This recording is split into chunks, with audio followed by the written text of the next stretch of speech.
Hello, my viewing audience. You know, this is Maxine Phillips McKoy coming to you with life strategies. Oh my gracious, do I have a phenomenal guest with me? You know, all my guests are special. You already know that. So what you need to do is you need to go and tag someone and let them know, come on and listen in, because we have Ariel Anderson with us. Let me give you some insight on Ariel. But before I do that, you know, Levelless is all about no levels. Remove those levels. Change your mindset. I want you to have a levelless mindset. And that means that what? No levels. You advocate for yourself. You know your worth. You succeed on your own terms. And that's what Levelless is all about. So this life strategy show is to bring individuals on so they can share with us the strategies that they have put forth in place in life to get them where they are today. Now, I know you're looking at my guest saying, wait a minute, Maxine, this young lady is a young lady. So what kind of strategies could she have in place? Well, let me tell you, never underestimate the age of a person. You have to understand the stage that the person is in. So let me just give you a little bit of background about who we have in front of us. We have Ariel Anderson, and not only does she serve at the River of Living Waters Ministry International in Chicago, Illinois, under the leadership of Apostle, what was that? Under the Apostle Stephen A. Garner, which that's where, you know, a lot of the intercessions is taking place. But I want you to understand that this young lady is in college. And Ariel, are you a junior or a sophomore? I am an up and coming junior. I'll be a junior this upcoming fall of 2022. Excellent, excellent. So here we are she's in college. She's going to tell us some more information about herself, but we're also going to be talking about a book that she has written and a workbook that's accompanying her book. I'm not going to do all the talking this evening. I'm going to let Ariel share some information. So rather than me give this history about what you do, how you do it, and all of these scholarships that you have gotten, why don't you just give us a little peep into the first part of your life up until where you are in college, and then we'll talk about the book. How about that? Um, about earlier in my life, what led me to the actual major that I'm in, because I major in neuroscience. When I was about 4 years old, my mom had me in a private school. My parents had me in a private school, and they tried to tell me and diagnose me with autism. So they told me that I wasn't reading like everybody else, I wasn't writing like everybody else, and I wasn't at the place that they felt like a 4 or 5 year old should be at. So I ended up like sitting in a room full of teachers and different psychologists, and they did these different tests on me to test my brain and everything. And they told my parents, "Oh, your daughter is on the. It seems like she's on the autistic spectrum, and that's what how she's thinking is how someone on the autistic spectrum would think." So my parents, they began to pray, and they like their pastors, so they rebuked that word and they said, "No, my daughter is not autistic. I don't receive that. That's not the word of the Lord," and everything. And they literally like told them like, "We believe God, and we believe that my daughter is smart, that she can read and she can write." And so they began to pray, and my the Lord began to like lead them to other private schools that could help me and everything. And I ended up going to another private school for first grade, and they helped me, and different teachers helped me, and I became an all A honor roll student all the way from first grade to sixth grade. And even when I left, I was still like staying on top of the curriculum. So I really showed that what the people said in preschool and in kindergarten was not true. And my parents just began to help me, and I was just a really good student all the way up even through college. And throughout life, I really felt the need to help people that have problems in the brain, and I had a real like huge interest in the brain. And even watching this movie called Gifted Hands with Ben Carson, that was a big influence on why I wanted to study neuroscience, and even just helping people that I feel like aren't really understood and really think outside the box, I really felt a calling to them. And so now currently I'm studying neuroscience and I'm really getting into the deep parts of the brain and the functions of the brain. And it's really a interesting subject to be studying right now. Let me tell you, what you just shared with us shows that you have and had all along what I call a God-given ability. Man cannot determine what God has given to you. We know that they always sometimes put labels on certain things, but look at the outcome. You know, what man has said one thing, God says that's not so, because she's my masterpiece. Mhm. And he has created you. And look at what you're doing. You're studying science, you're studying the brain. You're going to help them understand what is autism. You know, how are you misdiagnosing it? You know, what makes you think that a child has this? And, you know, when kids are in school, many times they're labeled.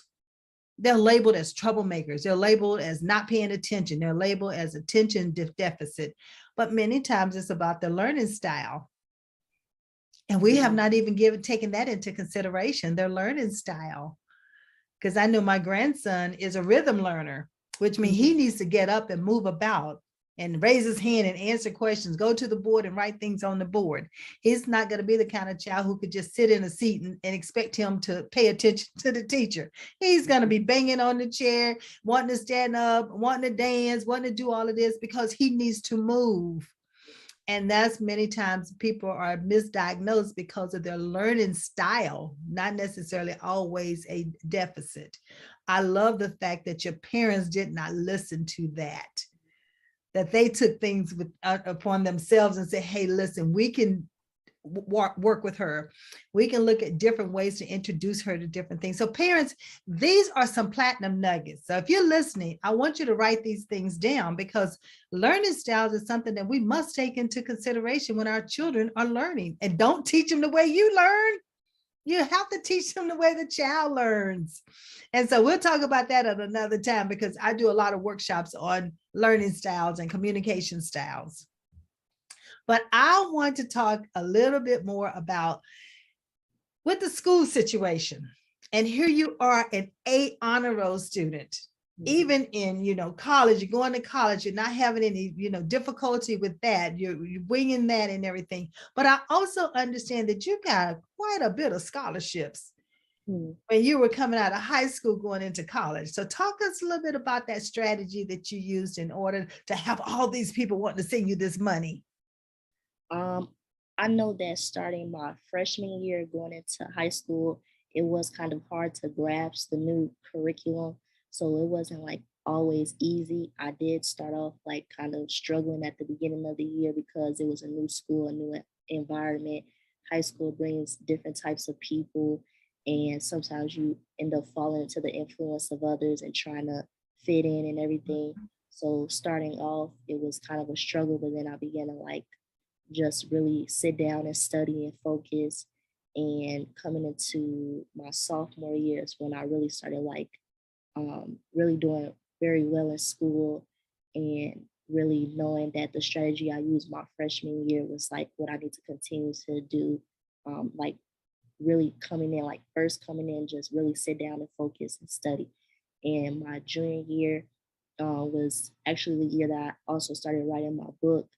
Is the um, yes, junior year during like study hall and everything is when I started writing my book. So along with writing my book, I knew I had to focus, I had to continue. And then that was when ACT and SAT tests were going on. So I had to also study for that, prepare for that, and go to different studying sessions for that.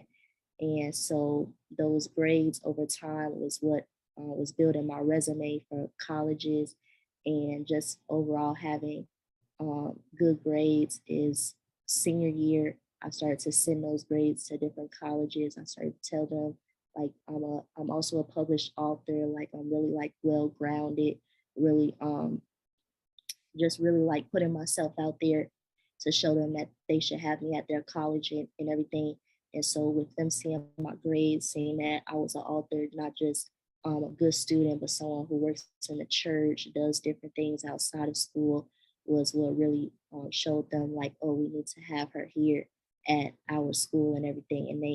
And my grades and everything is what really got me those really high academic and merit-based scholarships.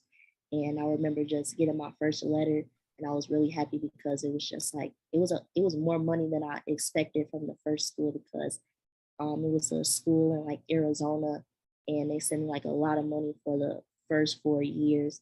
And then other schools started to roll in. And then the school that I'm at now probably came in at about the beginning of right before the pandemic had started. And I was even able to visit that school Okay. before the pandemic really like hit, where we were like stuck at home and everything.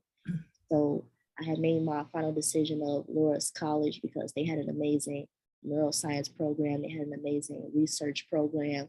And I really wanted to do a lot of research with the brain. And that was just my final choice. And it gave me a lot of merit-based scholarships. And I also got another scholarship for being a first generation graduate. Look at that, first generation graduate. That is awesome. I mean, absolutely awesome. You know, one of my taglines is transforming generations. And Mhm. see, and so that's exactly what you're going to be doing with everything that you've done. You know, I know what the scholarships and all the schools are sending you, and it's like, how in the world do you make the decision on what school to actually go to? Because all of this money is coming in and all these reasons why they want you at the school. All of it looks good, sounds good, and is it good? But you kept focus.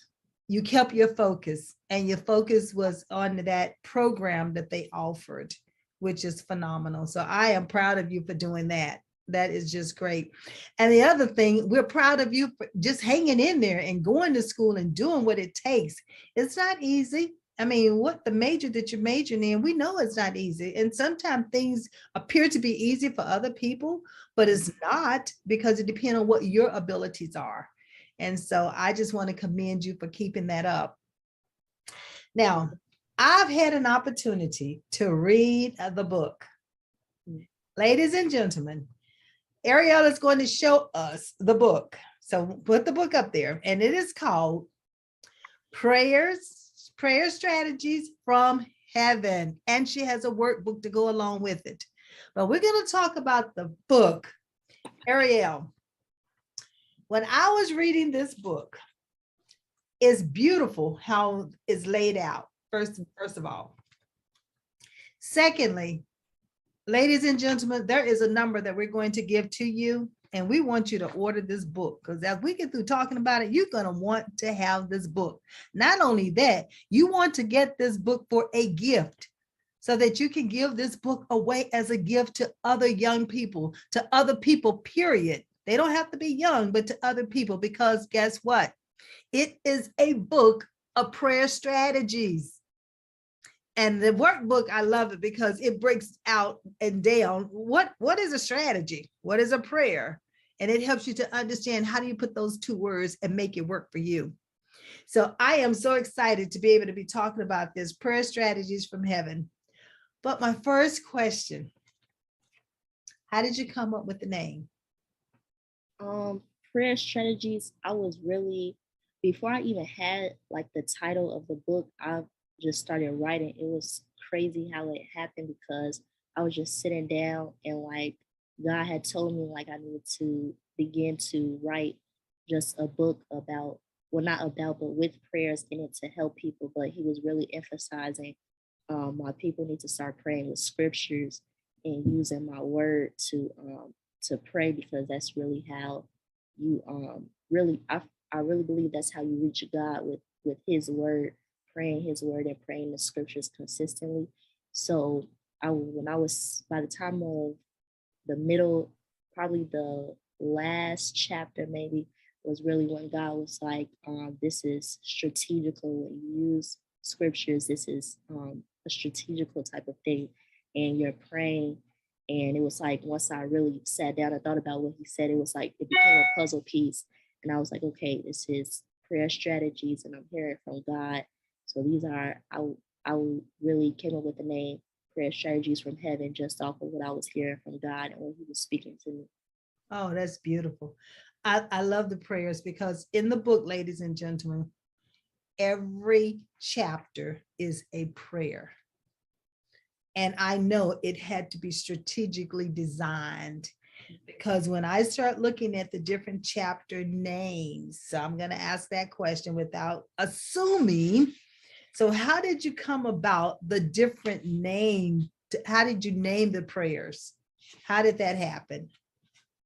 When I was really sitting down, like when I really tell people that when I was sitting down writing, it really felt like God was sitting right next to me because it was really like he was guiding me through. Because even when he first told me, like, I need you to write this book, it was just like, I was thinking, like, write a book. Like, it was just like, it was so, like, really different to me. I was like, me, like a young author, like, I never thought that would be something that would happen, me sitting down and writing a book and really being focused on getting the book out there. And so with the different names, it was like I knew they had to really stick out to people. Like people don't want to just see like, oh, the prayer for children, oh, the prayer for musicians. Like it had to be things that really stick with people that that they really that they're going to see and they're going to be, oh, I need to read this prayer. I need to get this prayer and everything. So what I one of my favorite titles in the book is probably Millennials Manifesto, which is about the young people and about the youth. And I knew like it was a prayer targeted for young adults and the youth, and millennials was just like a name that stuck out to me. And then manifesto was just like, it really gave me just a great feeling to go along with millennials, and it just really flowed together. So just different names kind of came from God's inspiration, and then other names just came from, oh, this, like, I know that this is something people want to read, and the title will really stick out. You're right. And that is one of the ones, believe it or not, was my favorite as well. When I read it, and it's like, oh, this is so on point. And not only that, I want to share with you that the chapters that you have in here, especially the Millennials Manifesto, and the verbiage that you use is really a lot of the verbiage that I use here in the business, because it is about helping individuals to understand their purpose and that they don't need approval by anyone else, because God has already given you these abilities, and they're already, when he gave you the breath of life, he gave you the abilities. And so you don't have to have anyone else to validate who you are. But the importance of knowing who you are and whose you are is critical, is very, very critical. The other one that I loved reading was Academic Success. Mm. I absolutely loved that. So tell me about, don't have, we're not going to read it or anything, but just tell me about when you were writing it, how did that speak to you and what made you think of to give it this title? I knew about my own personal academic struggles throughout preschool, all the way even through college, because nothing came easy to me. So I don't want anyone to think like, oh, that this was probably easy for nothing. Even now, I'm still working and trying to really get this neuroscience thing down pat. So even just with that, I really was really thinking about young people and even older people who want to go back to school and really need the motivation to just go back and get their degree and start on those dreams that they've been having. So um, academic success really was like something that started off with me personally. Like a lot of the chapters were just things that I knew that I've even went through in life. So academic success was like really something that was really sticking with me, because I was like, this is a prayer that I needed when I was even younger and really going through the different stages of life. And so that chapter was really for just everyone, anyone who wants to pursue a education, wants to go to college, wants to just do good in high school, and even like the ACT and SAT prayer. A little background on that, because that's a part of the academic success segment, a part of the book. That was inspired by when I during my junior year, one of my superintendents had asked me to pray over each classroom for the different people, because we had different classrooms that were taking the SAT that year. So I was going around and I was praying with different students, and they allowed me to do that. And I wasn't even in a private school at the time, which was crazy how God just orchestrated that and allowed me to go around and show like we need prayer and we need to really come together to ask God to give us the wisdom and the knowledge to really do good on the SAT, because at the time it was a really big test that you had to show to colleges that you just have the ability to do these different subjects that they're even showing in the SAT test. So I was really just touching and agreeing and praying with different students. And it was really nice how we were just joining hands and in a circle, and we just came together and I was just praying for the SAT. I love it. I mean, one part that you talked about in here, talked about the math portion. And I was failing math when I was in college. I mean, general math, I did okay, but you start talking about calculus, oh my gracious. And so algebra and all of that. And it's like, I was absolutely failing it. But you said one thing is understanding the fundamentals of it. And that's what I was not understanding. I'm thinking is remote, is, you know, that you got to memorize this, and this. But really, if you understand the formula in math, you can work the formula and it helps you to work the math problem. But I'm thinking like it's spelling. You got to remember how to spell the word and then the definition. Math is a totally different animal, a totally different animal. And I would have math anxiety. And then when I go to class, I'll get ready to take the test. I would totally draw a total blank.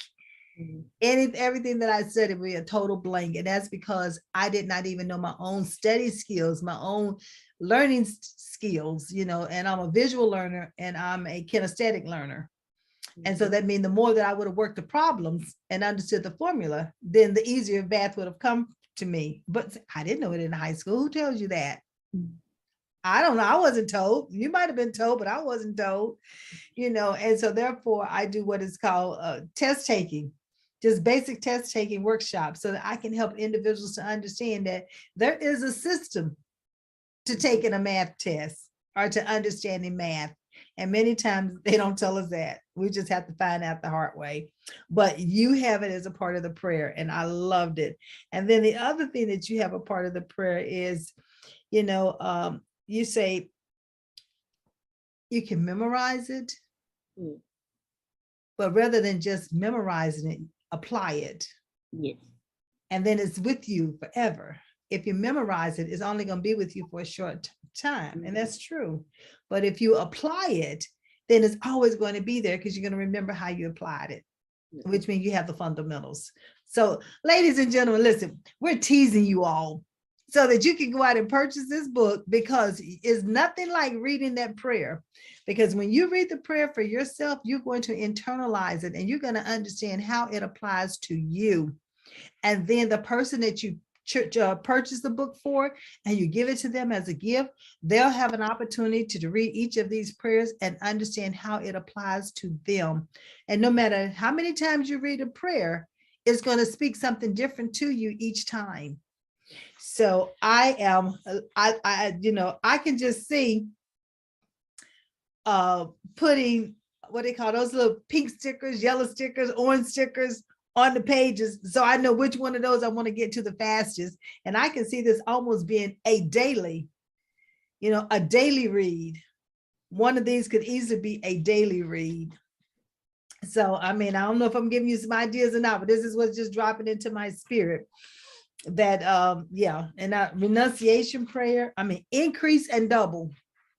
Let me tell you what, I read that twice. I read that prayer twice. You want to increase and double? You need to get this book, and you need to have Ariel's prayer praying over you. And these are prayers that you can read every day. As anytime you want to read, you can read them. So what made you, I'm trying to think, how many prayers do you have in here? I think it's about 20 plus prayers in there. Yeah, okay. I didn't count them, but yeah, I love it. The Mighty Acts, how to create strategies. Now, you know, you're speaking my language when you talk strategies, because what is the name of this show? Life Strategies. Come on now, what's the name of the show? It's true indeed. And so you're speaking to me when you're talking about strategies, because it's about putting those goals in place and understanding how you're going to implement them, how you're going to take action. And you and I both know that if you don't have a strategy in place, you're subject to go in any direction. And you need to know exactly what direction you're going towards, because it's what he has for your life. Mm. So tell us what else you want us to know about this phenomenal book. I would like to tell everyone what actually where it came from, where it was birthed, and how I came about even writing it um, in the first place and everything.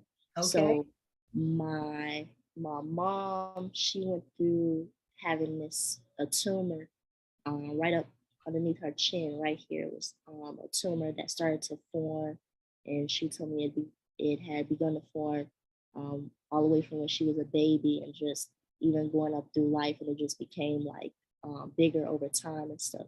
And so I had went to a doctor's appointment with her to because she wanted it removed, and she was going about the surgical way, and she wanted to see how talking to doctors about it would go. And so me, my mom, my dad, my little sister, we all went to the doctor's office with her, and the doctor was telling her, "Oh, if you get this surgery, it's going to be a 6 hour surgery. It's going to be very extensive. It's going to be like, it's going to be, you'll have a huge scar. And the worst thing about it was they told her that it had connected to a nerve in her tongue. So if they were to cut it, she would lose her ability to speak. She would lose the ability to taste, just different things that she really needed. Um, and so we kind of left the doctor's office kind of discouraged because hearing stuff like that, like, oh, if she gets this surgery and she really wants it, she might lose her ability to speak. She might not be able to taste different foods and different other things that the doctor was trying to say. And so um, we had ended up going out to, we always go out to eat after we like go to the doctor's office. We went out to eat as a family. And so I was sitting there and God had spoke to me and said, no one will cut on your mother and your mother will not have surgery. And so I told my mom, and me and her started crying. And we were just sitting there because getting that, hearing that from the doctor was like very discouraging. Like we needed to hear God say something. So that was just a really big time of rejoicing and everything because we had heard God in that moment. So the next day, like God began to like deal with me and stuff, telling me I need to create like a healing strategy for my mom. And he started, this was probably like 2 years before I even wrote Prayer Strategies from Heaven. So I was just in talks with God and everything, and He had revealed to me different healing scriptures in the Bible, like Isaiah 53 and 5, about being healed by the stripes of Jesus, and different other scriptures that talk about healing. And so I created my first healing strategy in the year of 2017 for my mother. So I went in her room every night and I would pray this strategy over her, and I was just um, declaring the word of God over her and over just the situation and everything. And I just continued to pray, and we were just being consistent with it, praying every night and just believing God. And so she started when she had gotten a call because she was looking into some other things, and this is like even a part of my neuroscience journey too, because I really love things in the medical field and everything. So she had gotten a call about there being this different way of how they could remove it that wasn't surgical. So it confirmed what God said about how no man would cut on her and that there'd be no type of surgery.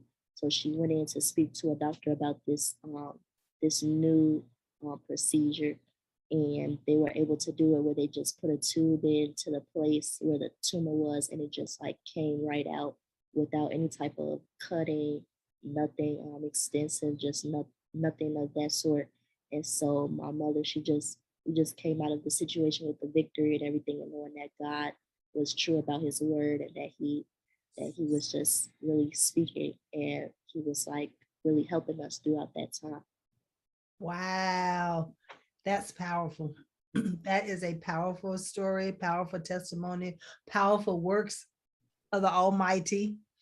And then the fact of what you heard, you were obedient, and you shared it with your mother. And so therefore she knew not to go through what, again, man suggested. And then, but God gave you the strategy, another one of those strategies from heaven, and that is beautiful. And now your mom is doing well, and we're going to have them on at a later date, the Bishop Anderson and Pastor Anderson. We're going to have both of them on. But in the meantime, we're still here talking to Ariel, our author. An author. I love it, the fact that, it's been like, 2 years? 2 years, right? Of almost 2 years. Yes. And show the book again, because when you got this prayer strategies from heaven, I love the fact that it looks like these are chess pieces. So tell me about that, the cover of the book. Why, what's the purpose of the chess pieces? It's really showing that we can like really defeat the enemy and anything, like as long as we believe God and as long as we pray the scriptures and everything. Because as you can see, like there's a chess piece like laying down right there, really showing that God is standing up for us and knocking down everything that is coming our way, as long as we just stand with God and we just pray and believe. So it's really showing how the enemy is defeated. And as long as we pray and as long as we believe and have faith that God can do it, he'll fight for us in any situation. As they say, release it, turn it over, as they take it to the altar and leave it. And I love that. I love the fact that when I looked at it, I could see the chess pieces.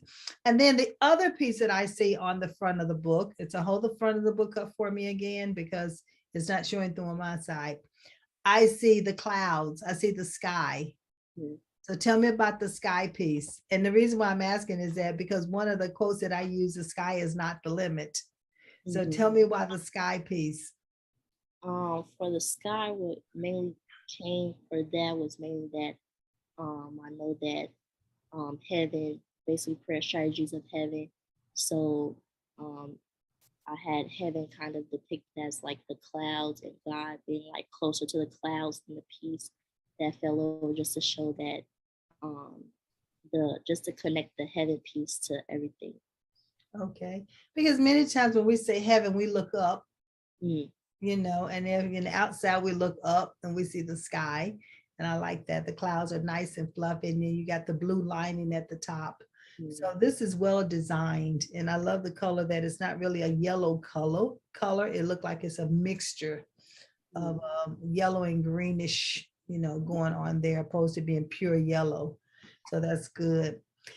All right. So as I was reading the back of this book, it talked about that you're instrumental in not only establishing mass prayers for the student body, but I love the fact that you honed in on, like we said one time before, about the ACT and the SAT, because those are very challenging tests that one can take in order to be accepted into a college or a university. So, and I love the fact that you're the person asked you to go around and pray over those certain rooms.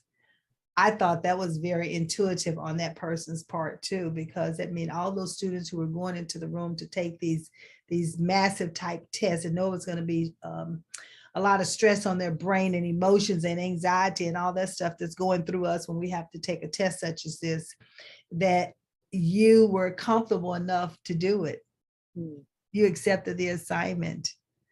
And so as you were going through those rooms, you don't have to tell me what you said or anything like that, but as you were going through those rooms in prayer, what were some of the things that you were thinking about?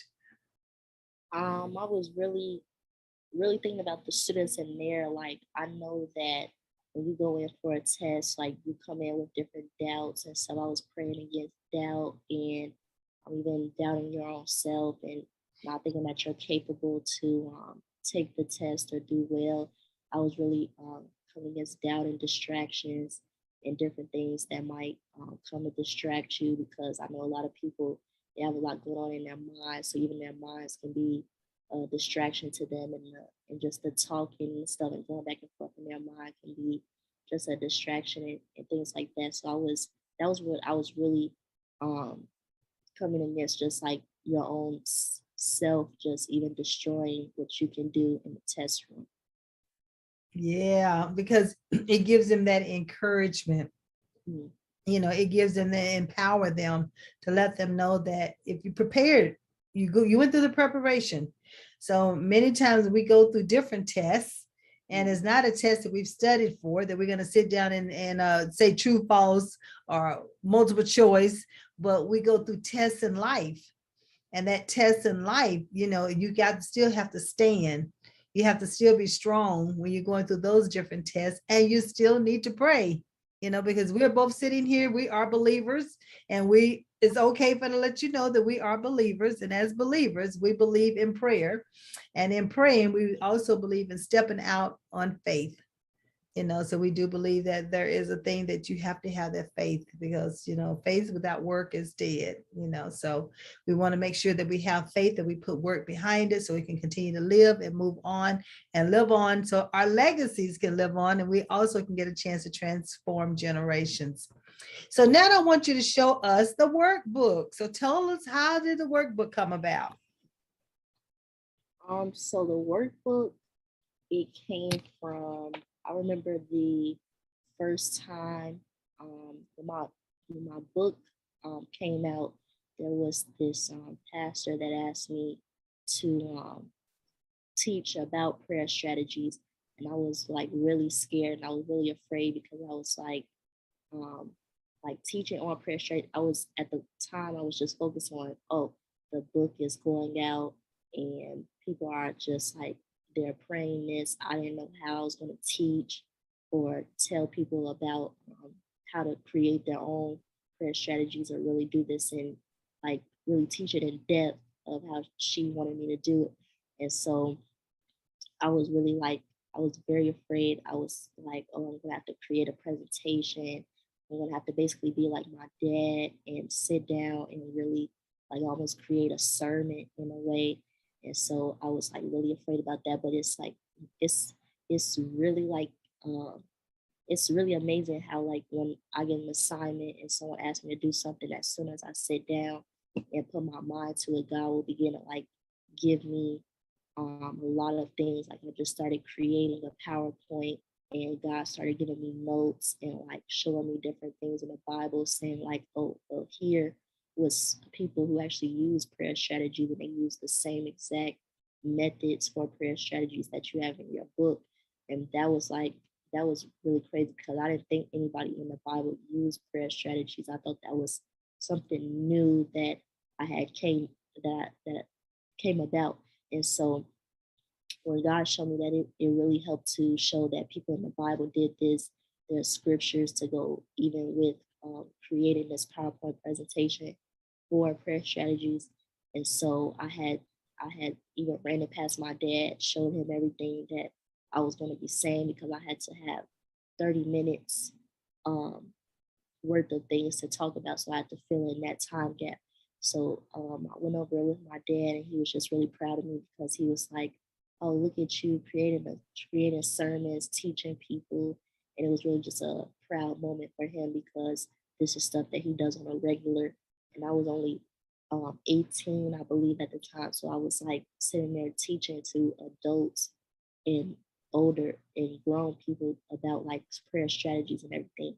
So I was on the computer just like this, and I was teaching and everything, telling them the same like points that I have in my workbook.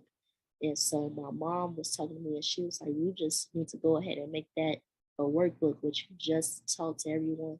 That's a workbook in itself and everything." So probably later that year, when I wasn't too busy with college and everything, is when I sat down and began to put everything together in the workbook from that one prayer strategies workshop. I had came up with the workbook with God's help and everything, and with the help of my parents. And so then that's how that was released and everything. Love it. I love it. I mean, I love the fact that in the workbook you talk about, create your own strategy for a renewed mind. Create your own prayer strategy for healing. Who in the Bible prayed, with strategies, why is faith important when you pray? And so these are some of the things, ladies and gentlemen, that you're going to experience when you purchase this workbook. And then you also have room in order to write information. So as things are being downloaded to you in your spirit, you have an opportunity to write about it right there in the workbook. So it's an interactive workbook. Not only do you read it, but you get a chance to interact with it by answering questions and also creating your own prayer strategies. And you have one that says wisdom and revelation. And I'm a Proverbs person. Because one of the things that my company is founded on is Proverbs, and it talks about get wisdom, but in thy get an understanding, because it's all about, you can have the wisdom, but if we're not sure how to use it, then you just have the wisdom inside of you. And so we need application. It's all about that. What we talked about, work, make sure that you're working it. So I am just so proud of you, like I said. And the other thing that you talk about here is create your own prayer strategies for finances. Hello, finances. And so with those finances, we talk about making sure that our young people understand finances at the earliest age possible. Teach them how to save, teach them how to give, teach them how to invest at the earliest age possible. I know my parents did not teach us that, and nor did they know how to do that. But, once I, like you, first to go to college in my family as well. But then it also taught me about finances and how to budget, how to do a budget, and how to stick with the budget. Because you can do a budget, but if you don't stick with it, then your money can still leave your hands, like flowing water almost. So I like the fact that you have all these different sections in the workbook for people to interact with. Because remember, I told you I'm a kinesthetic learner. I like to write, I like to touch, I like to highlight, I like to bold, and I can do that. And a lot of people will not write in books. When they purchase a book, they will not write in a book. Well, that's not Maxine. So I tell you that, I can tell you that now, because I've already underlined, I've already bold, I've already highlighted some things in the margins, in the papers, the area where I can write some things, because it spoke to me. And as it's speaking to me, then I'm writing what my spirit is guiding me to write down, as a way of locking it in my brain to remember it. And that way I can do the application and apply it, because I'm all about learning and application as well. So these are awesome strategies that you're giving to us, young lady. And so age is not a factor. It's just a stage. And we can all learn from individuals. It doesn't matter what age they are. We learn from babies. If we watch and observe them, we can learn from a baby. And a baby will tell you when they dislike something, when they like something. So it's always a way of learning. So what would you say to some of our high school students now, as far as some strategies that you could offer them to put in place while they're in high school? I would say stay out of the wrong crowds. Surround yourself with people who want to go higher. You know that if you're trying to go to a higher place, surround yourself with people who have that same mindset. Surround yourself with people who want to achieve good grades and don't want to be um, on the status quo or what society would say, because a lot of what goes on in high school is people want to be um, like the like other people. They want, if they see someone acting like someone in a gang, then they want to be in a gang, not knowing what being in a gang really is. If someone sees a girl that's really provocative, they want to start dressing like that. They want to do those different things. And so if you don't want to be labeled as that, then start to hang around people who aren't like that. Associate your people with the right people. Um, Really create good studying habits at the beginning of the school year, and not when you see your grades going down, because a lot of people make the mistake, including myself, of at the last minute when you see like your grade is a C, now you want to go talk to the teacher and say, oh, give me extra credit, or can you do this? And the teacher is like, oh, well, throughout the semester, I was given extra credit. I was given opportunities for homework, and you weren't even turning in the original assignments. So really staying on top at the beginning is how you stay on top throughout the whole semester in itself. And even just making good relationships with your teachers, talking to your teachers, making yourself known in the right way is what will really give you favor with your teachers, making good relationships and things like that. Even just behaving in class and not trying to be the class clown and the person that everybody knows, and trying to be popular in the wrong ways is what will really get you far in high school. All right. So I think you read my workshop already. I think you've already attended my workshop on study skills because you just quoted up many of those same things that I talk about in the workshop. It's about time management, organizational skills. It's about building relationships. It's about who you're hanging around. I mean, I love it. You just went down the whole list. I'm going to have you as a guest speaker at my workshop. But that was awesome to be able to give them those tips and techniques. So I trust that you all wrote those down. And parents, or those who are listening, share it with, don't just hold this information within yourself. Start sharing it with other people. And also, hey, tag them when I post this. And when it airs, then be sure to tag someone and let them know that they need to listen to Ariel Anderson, because we have a phenomenal woman of God sitting here. And I'm saying woman, I know people might say, well, she's not. Well, yes, you are. You're a female. You've been chosen. You're ordained to be doing what you're doing. And God is truly using you. And so I am so honored that you took the time out to come and be my special guest tonight on the Life Strategy Show, because that's what it's about, is about putting strategies in place. But, we have to hear. We have to hear what we're being told to do. And it drops into our spirit is one way. It can come through you can deliver a message.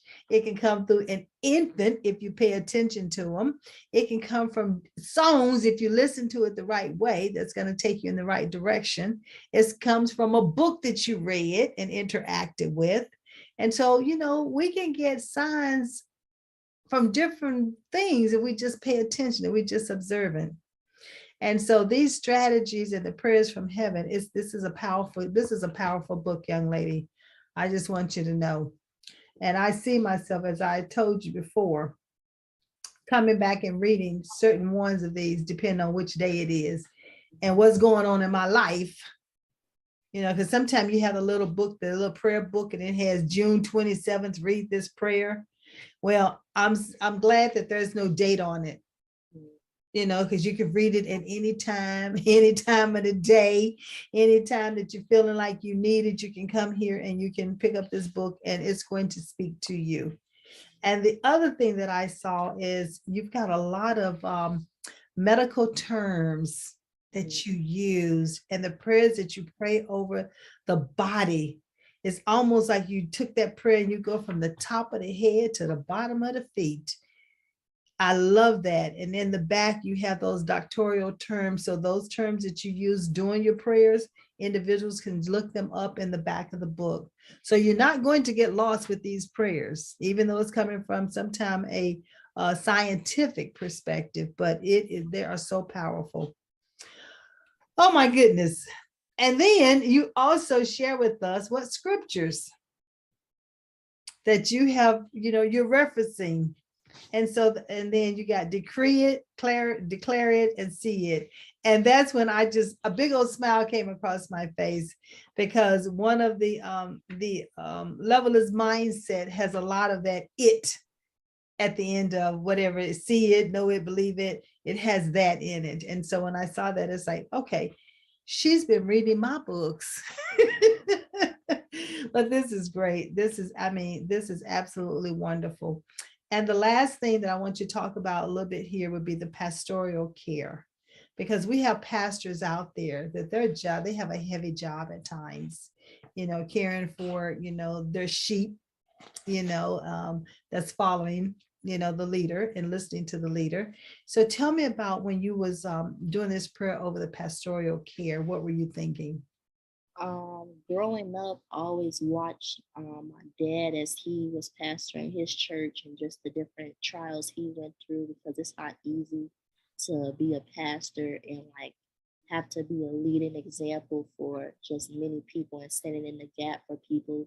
You can easily fall into like depression and sadness because when you hear people calling you every day saying, "Oh, this happened, someone just passed away, I need you to officiate this funeral, I need you to do this." And just even the calls that I would hear my dad getting, he would set everything down and he would just go and pray and he would just sit in the gap with them and stand and believe with different people who were even in hospitals and in hospice. And just seeing him go through those different things and have to hear like a lot of different types of news on a daily, I just knew like pastors just go through different things, and then to even turn around and you help those people, and then those people are the same people who even talk down on you as a pastor and as their shepherd and stuff. You have to go through those type of things where you help people, and then they go and they even leave the church and they claim church hurt and different things like that. That has a huge impact on pastors and how they feel, because they gave their time and gave their just full heart and put their full heart into their sheep and the people who they shepherd and everything. And then those different things occur. And so I knew like I needed to really hit on praying for the pastors and really pray just like a hedge of protection over their mental state and just their health and everything, because those things can take a toll on you as a person. Because I believe a lot of people don't understand that pastors are people too. That's And right. people, they have feelings and they feel a certain type of way too, because they make connections with the people who are in their ministry and everything, and to just experience even pastoral hurt and from your own people who are supposed to be good to you and follow you, that can really just really hurt you. So even in the prayer, I included that, just like protect the pastors and protect how they feel, and just allow them to come to church and still give the word and pray over those people and everything. Just keep them just lifted up and everything. So that was really just even watching my dad over the years and knowing other pastors. That's what really inspired those prayers. That is beautiful, because you're so right. Pastors need prayers too. They're so busy praying over us and taking care of our needs and our family needs and their family needs. And many times we say, well, who's helping the pastor? Who's encouraging the pastor? And you're right. Not everything is going to go just right. And if something is not right, the pastor has to take the blunt of it. And if it is right, it's nothing about giving him, saying, hey, that was a great thing to do. But there are so many emotions that go through being a pastor, and you're so right. So again, I appreciate you for accepting your assignment. Mm. That's how I look at it. You accepted the assignment. When God called you, then you said, use me, how you see fit. And you paid attention to what the Holy Spirit wanted you to do. And not only did you produce a book, but the prayer strategies from heaven, because anyone that picks this book up and read it, I tell you, it's going to resonate with them. It's going to resonate with them. And so again, you got the scriptures there, you got the medical terms there. So there's no reason for, when a person read the strategy and the prayer and they see a word, all you have to do is turn to the back of the book and it's going to define what that word is. So I love it. Absolutely love it. But I thank you so much for being here, but we need to make sure that we give the telephone number on how they can get your books. So I understand you want to give it. I'll let you give it. It was 260 573 0660. Okay. 260-573-0660. Yes. Okay. All right, because I had written it incorrectly, so I'm glad I did not give it initially. Mhm. Yeah, okay. 0660. Okay, yes. And what we'll do is we'll make sure that we put this number when we post, when we post this on Facebook, that you will also have the number out there so you know how to go and purchase the book. I want you to support this young lady. She's doing a phenomenal job and she is a speaker. So if you need to have a person for a conference, don't hesitate. Call that number. And I think, will they be able to leave a message on that number or? Yes, they can. Okay. With the process of calling, you can go through the different prompts and everything. They'll ask what you're looking for, even if you want to book for speaking engagements, or to also pray at an engagement. It'll ask for that. It'll also ask, would you like to purchase this book? And it'll take you through the different ways of purchasing. All right, so there's different payment options. So just know that there are a variety of payment options that you can use in order to purchase the books. Don't forget that this is a phenomenal book to give as a gift, any occasion. Doesn't have to be a graduation, does not have to be a birthday. It could be just because. Mm. And pay attention to your friends and your family, because these prayer strategies from heaven and prayer, I truly believe that prayer works as well, Ariel. So we both know when you are in an agreement that many things happen. And so as we close this evening, first of all, I want to thank you for being here. And secondly, I want to thank the viewing audience for tuning in. I'm always here on Monday nights at 7 o'clock, called the Life Strategy Show. And you can always reach me at levelisco.com or Maxine@levelisco.com. But as I close this evening, I'm going to say, I believe in you and I know you believe in yourself, but I've asked Ariel to close us with prayer. I'm ready. Father, in Jesus' name, I thank you for the viewing audience. I thank you for the people who are watching right now. I thank you that you would touch them.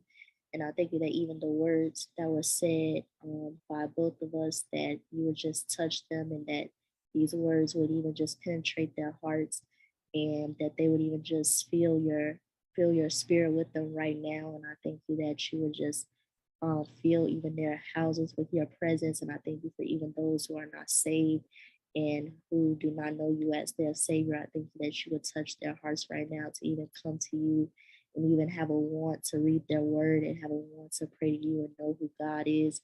And I thank you that even in these days that you are going to show yourself as God, even as you did in 1 Kings 18. I thank you that you would show yourself as God and as just show who you are and that people will begin to acknowledge you. And I thank you that even with everything going on in the world, that people will want to come to you and know you as God and that you are the only one that can help us and heal this nation. I thank you that you even said in 2 Chronicles 7:14 that if we turn from our wicked ways, that we would hear from heaven and you would forgive our sins. So I thank you that right now you would allow us to just turn from these ways and the different things that we're doing. And I thank you that you would heal our land and that you would even touch America and even the people that are watching right now, even heal their bodies and heal their minds and the things that they're even going through. And I thank you that you're just touching your people even now. And I thank you that you would bless everyone that is on here watching. And I thank you for everything that you do for your people. I thank you that you will increase your people. In Jesus' name I pray. Amen. Amen. Well, thank you so much. And we'll see you next time.